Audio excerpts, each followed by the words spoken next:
आज मैं आप लोगों को 10वें स्कंध का उत्तरार्ध का 75वां अध्याय सुनाती हूँ, जिसमें राजसू में आए राजाओं का सत्कार और दुर्योधन का अपमानित होना है। इतना कथा सुनकर राजा परीक्षित ने सुखदेव जी से हाथ जोड़कर कहा, हे व्यास पुत्र श्री सुखदेव जी, राजा युधिष्ठिर ने उस राजसू यज्ञ को देखकर वहाँ जितना राजा आए थे वे सभी तो प्रसन्न हुए, किंतु दुर्योधन क्यों नहीं प्रसन्न हुआ? इसका क्या कारण है? क्योंकि जिस समारोह को देखने के लिए उसमें सम्मिलित होने के लिए देवता तक आए, उसमें एक दुर्योधन जैसे राजा के लड़के ने क्यों ईर्ष्या की? उसे आनंद क्यों न मिला? कृपया इस संबंध का जो वास्तविक कारण हो मुझे सुनाइए।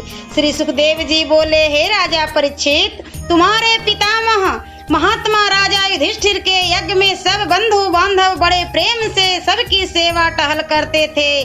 भीमसेन पाक कला के अधिष्ठाता थे। युधिष्ठिर दुर्योधन खर्च करने का स्वामी था।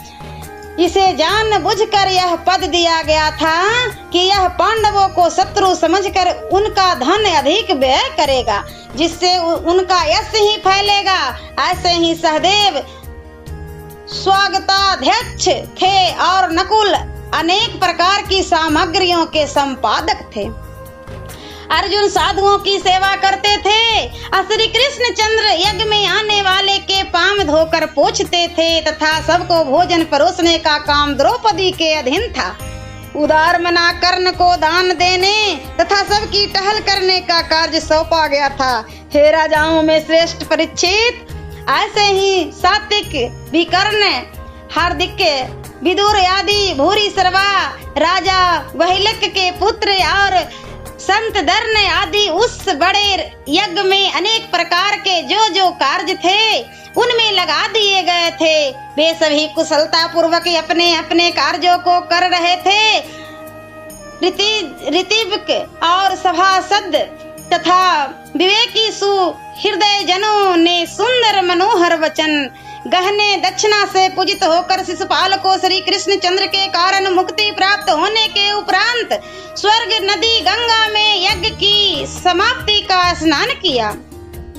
फिर यज्ञ की समाप्ति का उत्सव मृदंग शंख ढोलक खजरी नगारे गोमुख नरसिंह आदि चित्र विचित्र बाजे बजने लगे। नाचने वाली नाचने लगे, गाने वालों के झुंड गाने लगे। बेना बेनू की हथेली के शब्द से आकाश शब्दित हो गया, उसकी ध्वनि स्वर्ग तक जा पहुंची। पश्चात चित्र विचित्र छत्र ध्वजा पताखों से आच्छादित बड़े बड़े रथों हाथी घोड़ों पर चढ़कर गले में स्वर्ण की माला पहने अपनी सेना के साथ लिए राजा लोग निकले।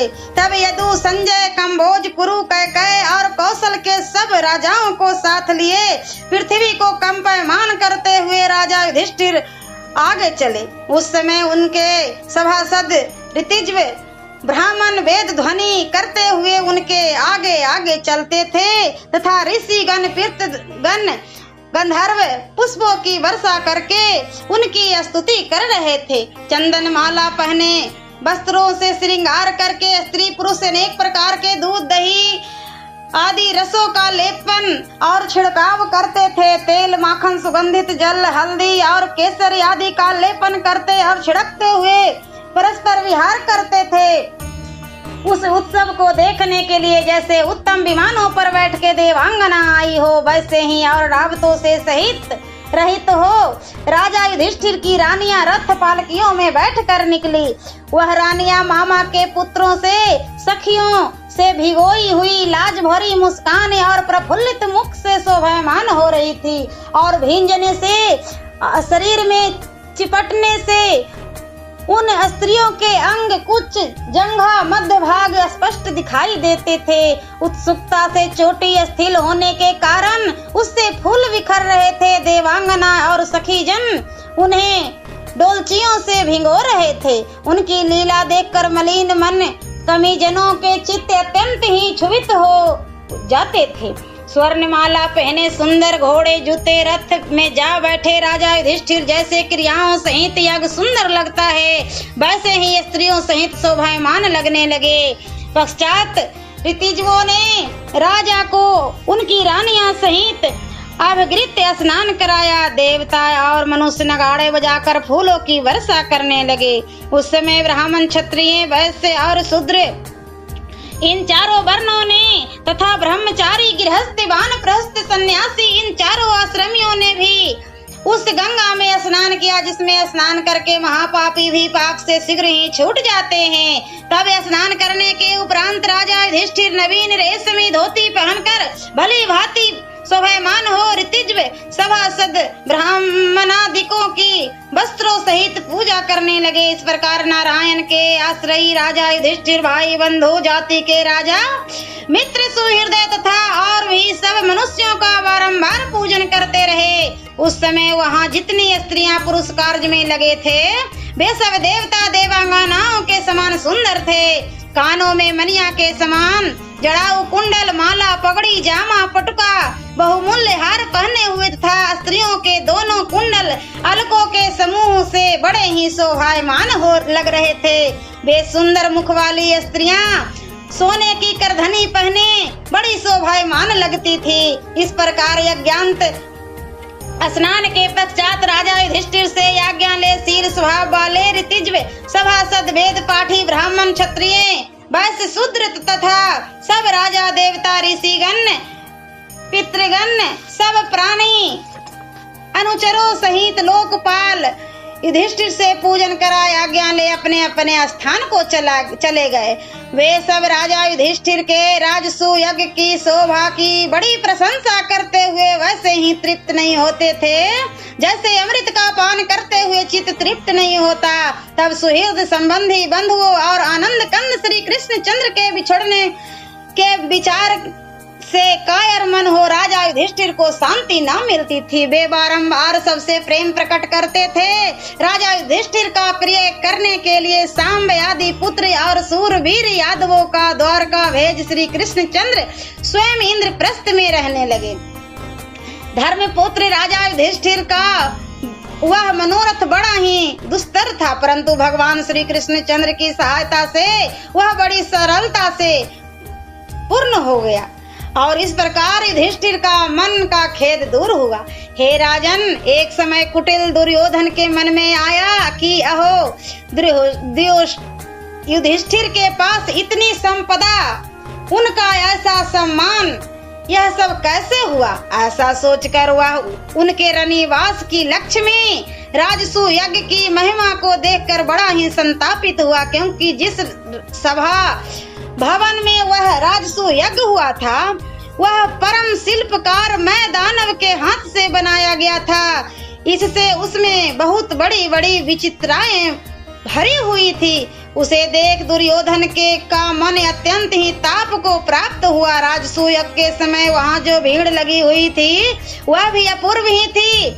उस सुंदर भवन में जहाँ अपनी विशाल विभूतियों के साथ देवी द्रौपदी अपनी पतियों की सेवा में लगी रहती थी, जिसमें मधुपति श्री कृष्ण चंद्र की रानियों के समूह निस्तंभों के भार से धीरे धीरे चलने के बजते नूपुरों से शोभित चरण कूचों के सघन से अरुण हार किए चंचल कुंडल केस पास से युक्त सुंदर मुख रमणीय कटी वह ईर्ष्या की आंच से जलने लगा। परंतु मैं द्वारा बनाए सभा भवन को पूर्णतया देखने की अभिलाषा को वह सवरण न कर सका। अपने भाइयों तथा अनुचरों को साथ ले सभा भवन देखने चला, परंतु उसे उसका कुछ पता तो था नहीं, क्योंकि उसमें बड़ी बड़ी विचित्रताएं बनी हुई थी। जल के स्थान में स्थल का और स्थल में जल का भ्रम होता था। बंद द्वार में खुले जान पड़ते थे और खुले द्वार में बंद हुए प्रतीत होते थे। तब ज्यों ही कुछ पग आगे चलकर वह एक बंद द्वार को खुला समझकर उसमें चलना चाहा कि माथे में एक धड़ाके की चोट लग गई और वह पीछे हट गया। फिर दूसरी ओर चला तो जल में उसे स्थल का भ्रम हुआ। वह शीघ्रता जान उस जल में धड़ाम से गिर पड़ा। उसका जामा आदि भींग गया। उसको इस प्रकार धोखा खाते भीम आदि पांडव खिड़की में बैठी हुई देवी द्रौपदी जोर जोर से हंसने लगी। उसके साथ वहाँ भी जो भी स्त्रियां बैठी थी वह भी हंसने लगी। यह देख राजा युधिष्ठिर को यद्यपि सबको मना भी किया, परंतु तो भी श्री कृष्णचंद्र की सैन से पहले भीमसेन हंसे। पीछे सब राजा हंसने लगे। तब इन राजाओं को हंसता देख दुर्योधन अत्यंत लज्जित हो सिर नीचा कर क्रोधाग्नि से भभकता हुआ सभा से निकल चुपचाप हस्तिनापुर चला गया।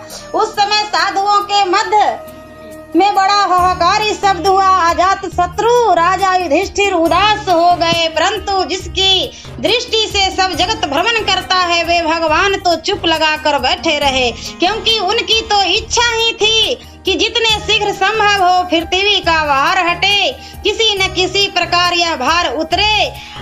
अतः उनकी इच्छा से यह समागम बन ही गया। महाभारत युद्ध होने का यह यहाँ बीज पड़ ही गया। हे राजा परीक्षित, जो आपने पूछा था वह मैंने सुनाया, इसी कारण से दुर्योधन चिढ़ा था। ओम नमो भगवते वासुदेवाय नमः। और 10वें स्कंध का उत्तरार्ध का 76वां अध्याय मैं अगले वीडियो में सुनाती हूँ।